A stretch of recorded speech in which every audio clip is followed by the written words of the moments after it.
Bismillahirrahmanirrahim. Fal ilmu jauharun latifun la yasluhu illa lil qalbin nadif. Ya.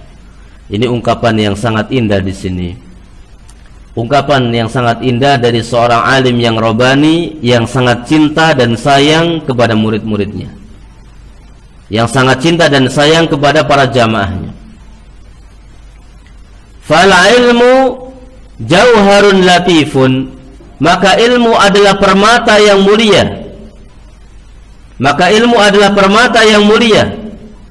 La yasluhu, ya, tidak akan cocok, tidak akan pantas illa lil qalbin nadif, kecuali di hati yang bersih. Jadi ilmu diibaratkan oleh beliau adalah seperti permata yang lembut, permata yang indah.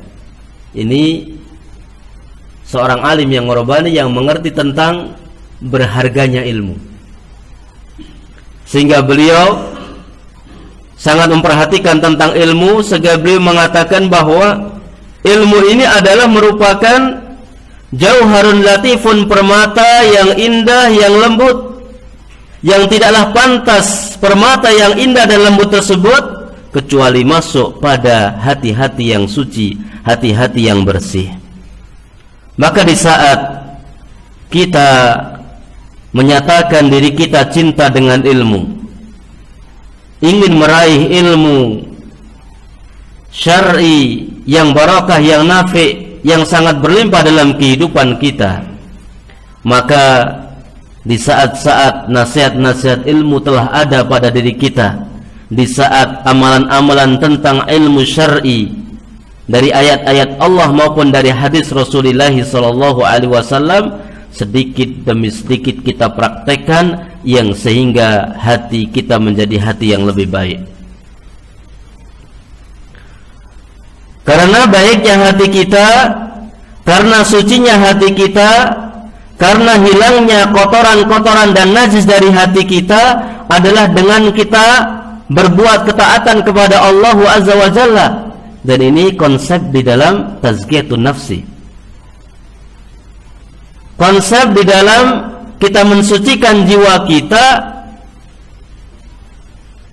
adalah dengan kita berusaha membersihkan hati kita dengan ketaatan-ketaatan kita kepada Allah, ketaatan-ketaatan kita kepada Rasulullah Muhammad sallallahu alaihi wasallam, yang sehingga sedikit demi sedikit Allah Subhanahu wa taala akan mensucikan hati kita.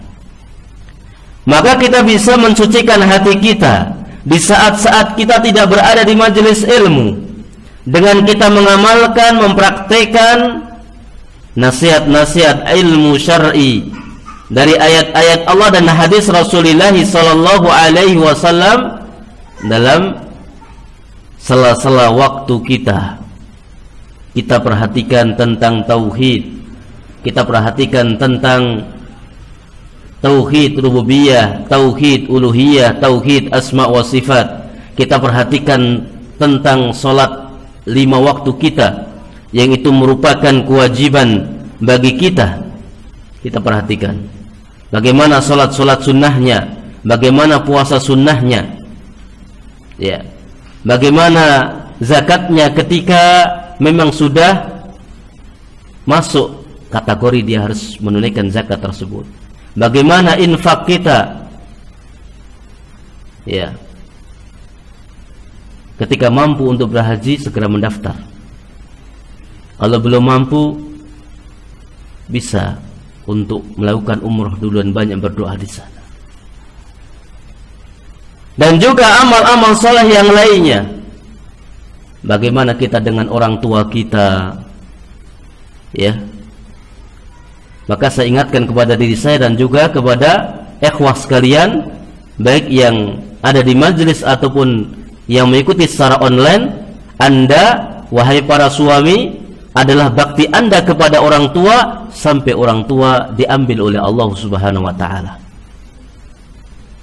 Maka tidak boleh bakti Anda terkalahkan dengan urusan-urusan yang lain, sekalipun urusan itu adalah dekat. Maka Anda wahai istri yang salihah, bagaimana Anda menjadi orang yang pertama kali mendukung dan mensupport suami Anda untuk bagaimana terus berbakti kepada orang tuanya, yang sehingga dia mendapat ridhonya dalam kebaikan, Allah pun ridha, dan banyak kemuliaan yang Allah berikan pada suami Anda. Bukankah tatkala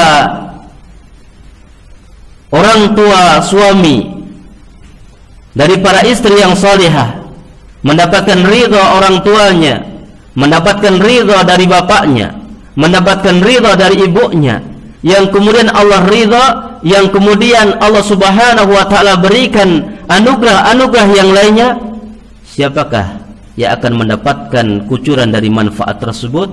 Adalah dirinya yang pertama kali.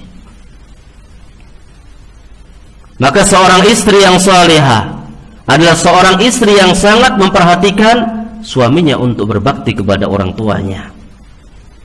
Ya, dan ini amal soleh, amal yang sangat mulia, yang kalau dipraktekkan akan bisa menjadikan hati sejuk, hati semakin baik. Ya, ketika hati semakin baik, datang ke majelis ilmu dalam kondisi hati itu bersih, maka mudah ilmu itu akan masuk pada dirinya.